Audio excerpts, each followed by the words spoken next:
आज का पहला क्वेश्चन होगा, गाय चरे खेत में बछरू चरे राते में, गाय जब भुकारी मारे सौ बछरू पेट में, ई बुझवाइल कर का जवाब होहे के। और एक बार सुन लीजिए। गाय चरे खेत में बछरू चरे रते में, गाय जब हुकारी पारे सब बछरू पेट में। तो ई बुझवाइल कर का जवाब है के, है ना। तो ये जो एक बुझवाइल है, तो इसका क्या अर्थ है वही पूछा गया है। तो इसका उत्तर क्या होगा? ऑप्शन नंबर ए, रेल, है ना। तो रेल होगा इसका मतलब बुझवाइल का। ठीक है। तो अगला है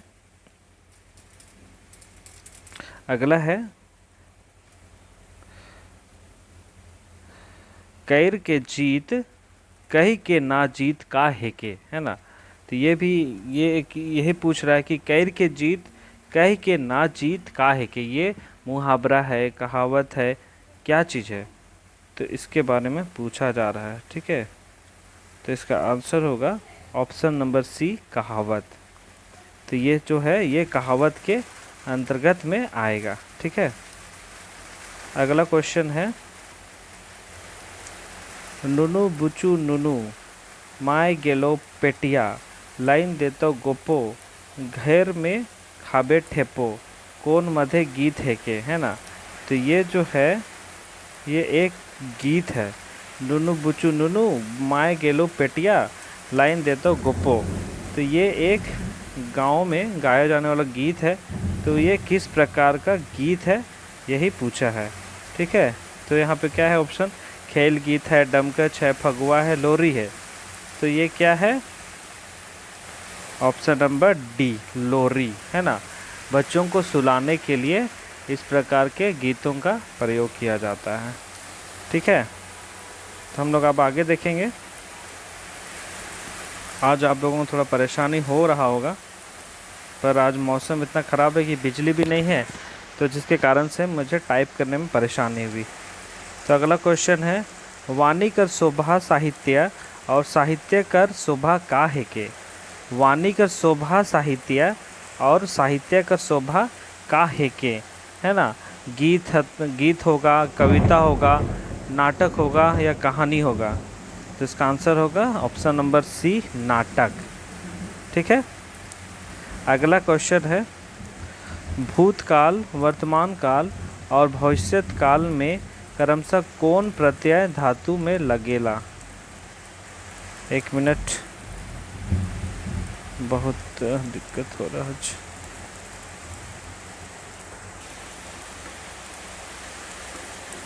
तो इसका आंसर होगा ऑप्शन नंबर ए, लक त ब, है ना। तो इसका में जो क्या बोल रहा है, प्रत्यय धातु कौन है यही पूछ रहा है। ठीक है। तो भूतकाल में लक है, वर्तमान में ता है और भविष्य में बा, है ना। तो बा प्रत्यय का प्रयोग करके इन शब्दों का निर्माण किया गया है। ठीक है। अगला क्वेश्चन है क्वेश्चन नंबर, तोहे, तोहरे, रौरे, अपने कौन भाव के क्रमशः बताएला। तो ये है जो तोए, तोहरे, रौरे और अपने, ये जो है वो क्या भाव को बताने का कार्य कर रहा है, तो वही पूछा गया है। ठीक है। तो इसका आंसर होगा ऑप्शन नंबर डी, प्यार, प्यार, आदर, आदर, श्रद्धा। मतलब ये चीज़ दिखाने का, प्यार और आदर सम्मान सूचक के रूप में ये दिखाने का कार्य हो रहा है। ठीक है। अगला है क्वेश्चन नंबर, ये साहित्य में पंचम वेद के कहल जाएला। जो साहित्य है उसमें पंचम वेद किसको कहा जाता है? तो कौन होगा? ऑप्शन नंबर बी, है ना। ऑप्शन नंबर बी, नाटक, साहित्य का पंचम वेद, है ना। अगला है, झिंग फुलिया कौन पहर कर गीत राग है के। ये एक गीत है जिसका राग है। तो ये कौन सा गीत का, कौन सा पहर का, कौन समय का गाया जाने वाला गीतों का राग है, तो उसके बारे में पूछा है। तो इसका आंसर होगा ऑप्शन नंबर ए, पहिल साझा, है ना। पहिल साझा। तो ये उस समय के गाने वाले गीतों का ये राग है। और अगला क्वेश्चन है, उदासी राग कौन मौसम कर गीत है के। जो उदासी राग है वो कौन मौसम का गीत है ना। तो कौन कौन है, पूस है, बैसाख है, सावन है, माघ है। तो क्या होगा, इसका आंसर होगा बैसाख। बैसाख के दिनों में, बैसाख का महीना में, बैसाख का मौसम में ये उदासी राग गाया जाता है। ठीक है, अगला क्वेश्चन है,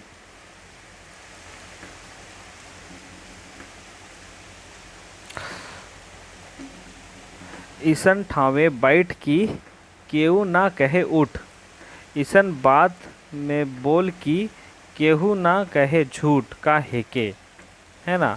ऐसन ठावे बैठ कि केहू ना कहे उठ, ऐसन बात बोल कि केहू ना कहे झूठ। तो ये क्या है, मुहावरा है, मंत्र है, बुझवाइल है, या नीति वचन है, क्या है। इसका आंसर क्या होगा, ऑप्शन नंबर डी, है ना, नीति वचन।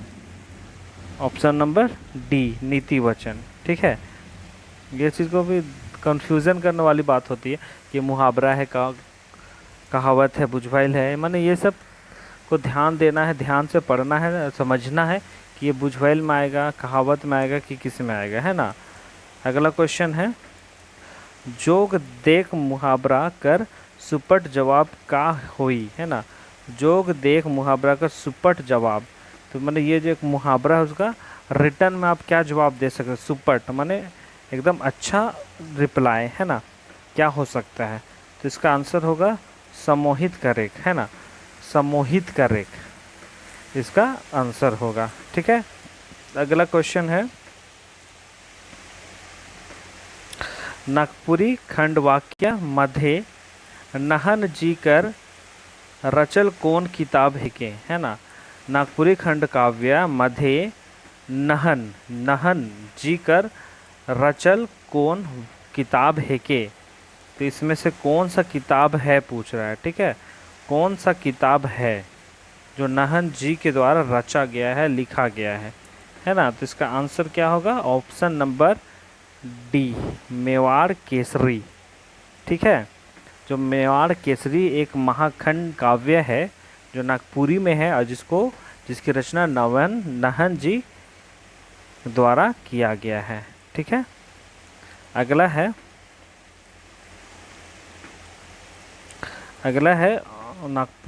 अगला क्वेश्चन है, नागपुरी में कर्ता या कर्म कर अनुसार लिंग का निर्णय कैसे होता है, कब होता है ना। ये जो नागपुरी भाषा में कर्ता या कर्म कर का है ना, कर्म का कर्ता या कर्म कारक का जो लिंग के अनुसार निर्णय किस प्रकार से होता है ना, यह पूछा है। तो इसका क्या है, होवेला, नी होवेला, कभी कभी होवेला, या इनमें से कोई नहीं, माने कर्ता में, कर्म में ना लिंग के आधार पे जो निर्णय है वो कब होता है। इसका आंसर होगा नी होवेला, मतलब कर्ता या कर्म कारक में लिंग के आधार पे कोई भी वाक्य शब्द का निर्माण नहीं किया जाता है। ठीक है, अगला है, उमड़ी गगन घन घमंड चमकत चपला प्रचंड, तू दब्बी चाहू ओरे, है ना, में केकर वर्णन कवि कैर है। ये एक कविता का एक खंड है ना। इसमें क्या बोल रहा है, उमड़ी गगन घन घमंड चमकत चपला प्रचंड दू दुभी चहु ओरे, है ना। तो इसमें किसके बारे में बोला है,